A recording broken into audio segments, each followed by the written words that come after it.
ఆగండి ఆగండి, ఒకసారి ఈ వీడియో చూసేసి వెళ్ళండి. ఇక్కడైతే మా అత్త కొత్తదైతే స్టవ్ ప్రిపేర్ చేసిందండి. ఎందుకంటే ఇప్పుడు గ్యాస్ అసలు అవైలబుల్గా లేదు కదా. గ్యాస్ అవైలబుల్ లేనప్పుడు ఇలా పొయ్యి పెట్టుకున్నా మనము వంట చేసుకోవచ్చని ఇదైతే ప్రిపేర్ చేసింది. ఇది ఎలా ప్రిపేర్ చేసింది, ఏమేమి కావాలి, ఎంత టైం పడుతుంది, ఎంత ఈజీగా చేసుకోవచ్చో ఈ వీడియోలో చూసేద్దాం. ఫస్ట్ అయితే ఇలాంటి కార్డ్బోర్డ్ని తీసుకోవాలి. ఈ కార్డ్బోర్డ్ మామూలుగా మనకి ఫ్రిడ్జ్ తీసుకున్నప్పుడు కానీ ఏదైనా మైక్రోవేవ్ తీసుకున్నప్పుడు కానీ అట్లాంటివి వస్తాయి కదా, అలాంటిది అయితే యూజ్ చేయాలి. అలాంటి దానికి ఫస్ట్ 4 సైడ్స్ హోల్స్ అయితే పెట్టుకోవాలండి. ఈ హోల్స్ ఎందుకు పెట్టుకుంటామంటే పొయ్యికి కిందన స్టాండ్స్ ఉంటాయి కదా, ఆ స్టాండ్స్ కోసమని ఈ హోల్స్ పెట్టుకుంటాము. ఈ హోల్స్ దగ్గర స్టాండ్ పెట్టడానికి అయితే యూజ్ అవుతుంది. ఇలా హోల్స్ అన్నీ పెట్టేసుకున్న తర్వాత ఫస్ట్ ఆ హోల్స్కి మనం ప్లాస్టర్ వేసేసుకోవాలి. ఇదైతే చాలా కష్టమవుతుందండి హోల్స్ పెట్టడం. ఎలాగోలా మా ఆయన కష్టపడైతే హోల్స్ పెట్టేశాడు. ఈ హోల్స్ పెట్టేసిన తర్వాత కార్డ్బోర్డ్ పక్కన పెట్టేసుకొని ఫస్ట్ అయితే సిమెంట్, ఇసుక ఇవన్నీ అయితే కలుపుకోవాలి. ఇలా కలుపుకున్న తర్వాత మనము అప్పుడైతే దాంట్లోకి ట్రాన్స్ఫర్ చేసుకోవాలండి. ఫస్ట్ అయితే మా అత్త సిమెంట్, ఇసుక వేసి వాటర్ వేసేసి కలిపేస్తుంది. దాని కష్టకాలంలో ఈ పొయ్యి మంచిగా హెల్ప్ అవుతుందండి మాకైతే. ఈ పొయ్యి చేసుకోవడం వల్ల మంచిదైంది. చల్లగా ఉన్నప్పుడు ప్రతిసారి ఈ పొయ్యి మీదనే మేమైతే వంటలు చేసుకుంటున్నాము.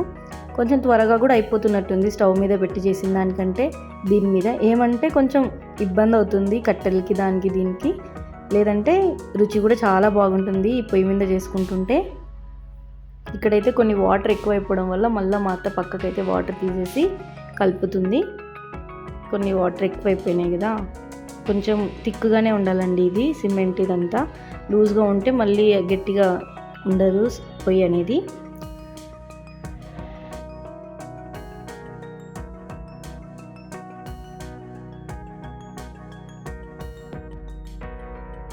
ఇలా అంతా కలిపేసుకున్నాక ఇక్కడైతే మా అత్త పెద్ద మిస్టేక్ చేసేసిందండి. ఆ హోల్స్ వేసిన చోట ప్లాస్టర్ అయితే వేయాలి. ప్లాస్టర్ వేసిన తర్వాత దాన్ని ఫిల్ చేయాలి.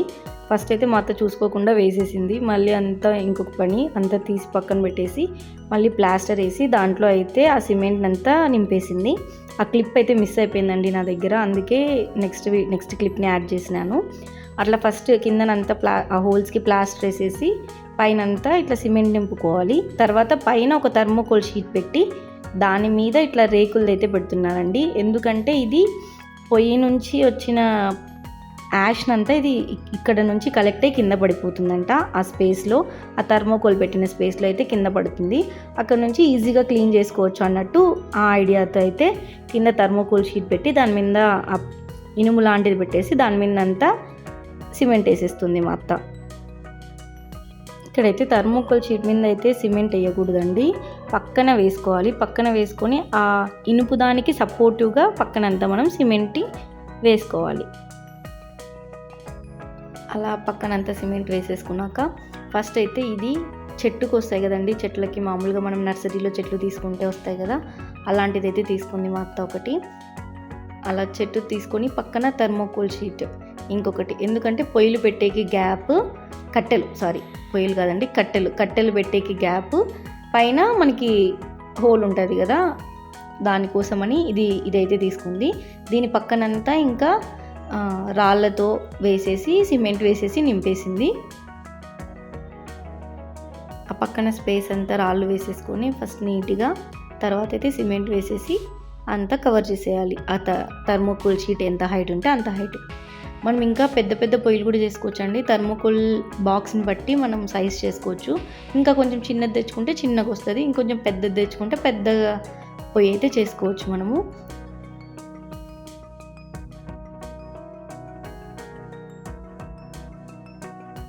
ఇలా హుండీ కదలకుండా, థర్మోకోల్ షీట్ కదలకుండా అలా పట్టుకొని అయితే ఫస్ట్ మనము అంతా సిమెంట్ వేసేసుకొని నింపేయాలండి.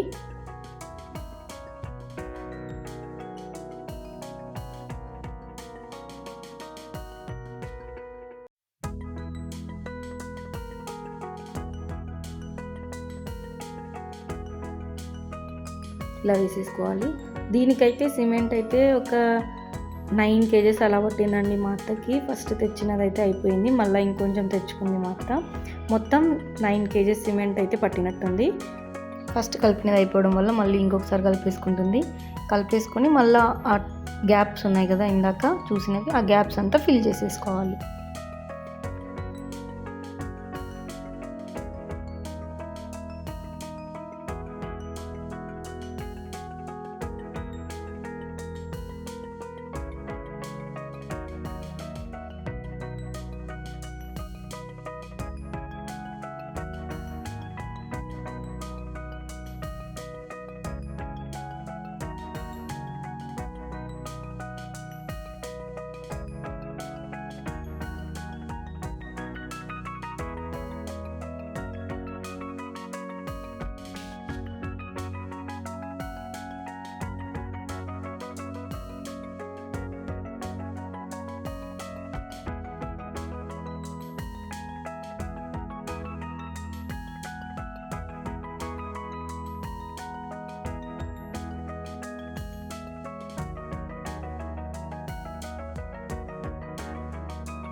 ఇలా నీట్గా మనకి ఎంత హైట్ కావాలో అంత హైట్ ఫిల్ చేసుకున్న తర్వాత ఈ కుండీని అయితే బయటికి తీసేస్తున్నారు.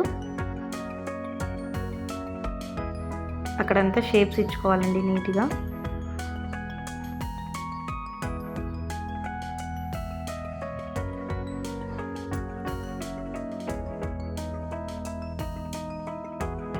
ఇలా అంతా నీట్గా చేసేసుకున్న తర్వాత పైన మనం మామూలుగా కుండలు పెట్టుకుంటాం కదా, దాని సపోర్ట్ కోసం అయితే ఈ కడ్డీలు తీసుకుంది మా అక్క.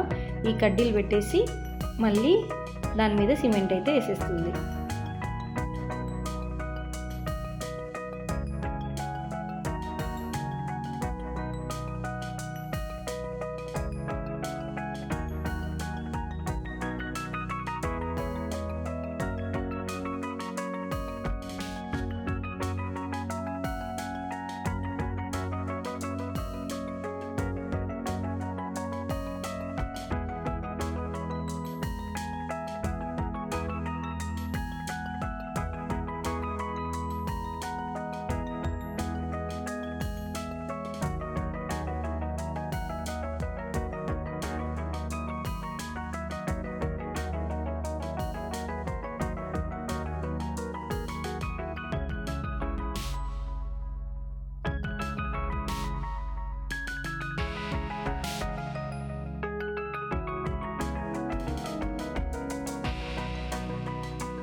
అక్కడ మనకి స్పేస్ వస్తుంది. ఆ స్పేస్లో మనము కట్టెలు పెట్టుకోవడానికి అదంతా. ఇక్కడైతే అది క్లీన్ చేస్తుంది మొత్తం, ఆ థర్మోకోల్ షీట్ అంతా బయటికి లాగేస్తుంది.